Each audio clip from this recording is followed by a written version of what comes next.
Baker, WTOC Investigates has obtained new video giving us the clearest look yet inside the Georgia State Patrol pit for pay scandal. WTOC, as you remember, first reported back in April that 4 local Georgia State Patrol troopers were fired for bringing personal injury claims against the insurance companies of people they had pit maneuvered, which means they intentionally hit another car to end a pursuit. Tyler Bird, Hunter Waters, and Isaiah Francois made almost $100,000 from those claims, while Joseph Curley, was fired because he failed to report the practice and even tried to cash in himself. WTOC lead investigator Shay Schrader joins us now live in the studio. Shay, you reviewed that video for hours. What have you found? Well, Dawn, we've obtained recordings of all the fired troopers' interviews with the Department of Public Safety internal investigators and an interview with the trooper who blew the whistle. Troopers, supervisors, and DPS investigators are all on tape talking about pit crashes, stress claims, and the possibility of getting a check. The recordings show the tense moments investigators confronted troopers over claims tied to pit maneuvers and what would happen if we found out. I look at it as a nightmare if the news were to get a hold of it. Absolute nightmare. Why is that? Well, you would think that, and we discussed this before, that people would be going out there to try to pit a car for a check.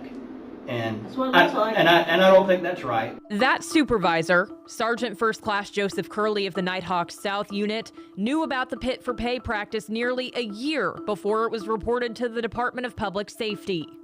Take a seat. The investigation began in January when Sergeant Zachary Parker, the unit's assistant post commander, blew the whistle. You know, every time we get into a chase and someone pit a car or whatever the case was, jokes were kind of made, oh, there's a check. Go get a check. You know, kind of stuff like that. And I would make comments like, y'all don't see anything ethically wrong with that.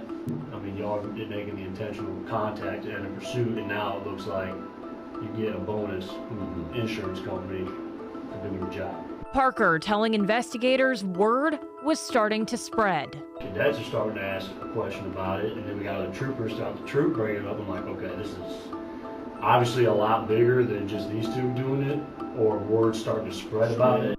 The investigation that followed put 4 troopers in a room, on camera, and asked them to explain themselves. First up, Trooper Hunter Waters from Post 42 Rincon. Your name came up as one of the troopers who've been involved in this practice. So it's been going on for several years, but tell me, you know, what your knowledge is of this, what your involvement is. The only loss was basically an anxiety level, stress level, as a result of the incident, and like soreness from physical exertion, which I've basically had with almost every single pit. When the supervisor came out and did the crash investigation for the pit, did you carry yourself as injured in that? No, sir. Did you take any kind of sick leave? No, sir. Did you file any kind of claim with workman's comp or DOAS or anything like that? No, sir.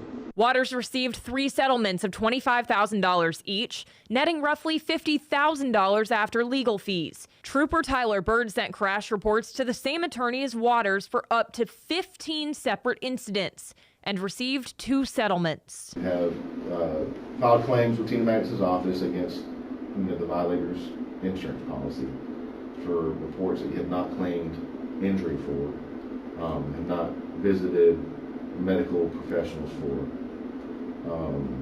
Why didn't you report any of that to the department? I don't know. I feel like the biggest thing was the hassle. So why are you filing claims through Tina Maddox's office? Except for personal injuries. But you are acting on behalf of the department, not as an individual. See, I was reading it when I was looking at policy that I was going there as an individual. I'm sorry? I was going there as an individual, like as a civilian. For something you did under the color of law as a trooper for this department. Bird also admitted he spread the word to fellow Nighthawks members, pointing them towards Maddox. Trooper Isaiah Francois drove more than 2.5 hours to meet with Maddox, bringing as many as 6 crash reports with him. He told investigators he expected a settlement, but couldn't remember which incident it was even tied to. You're getting paid, but you don't know what from. If your injury or anxiety is so stressful that you feel is so important and so that you suffer some type of loss that you have to file a suit against the insurance company, but you can't remember to tell me what incident this is from. I know it's from one of the ones when I met with her. So did you really suffer loss? Did you really suffer stress? I think so. What it looks like is you have no ethical concept, and you talk to these troopers that said, hey, go down here, tell this attorney this, sign some paperwork, give her some documentation, crash reports, incident reports, right? And then to sit back and wait on a paycheck. She's going to tell you which ones you can get paid on. You ain't got to worry about that. That's what it looks like. Back to Curley, the supervisor that called this a nightmare. Have you done any of this yourself? Are you involved in this? I inquired about one, but there's nothing there. I wasn't hurt. Yeah. Just, who did you inquire through? Tina Maddox. Mm-hmm. Maddox told Curley he had no claim, but investigators pointing out the obvious. A supervisor who knew, looked into cashing in himself, and never reported it up the chain. Waters, Bird, Francois, and Curley have all been fired. The whistleblower says he knew it would eventually come to this. If this ever got leaked to the media or anything, this is going to look terrible on the department. And, to me, it was just a huge ethical issue with what they were doing with the job related, trying to almost get compensated or like a bonus, like I said earlier. It needed to be brought up. In the interviews, troopers told investigators they believe this practice is happening all over the state. Now, we reached out to the Department of Public Safety to ask whether there are any ongoing investigations into if that's true. We have not heard back yet. Shay Schrader, WTOC Investigates.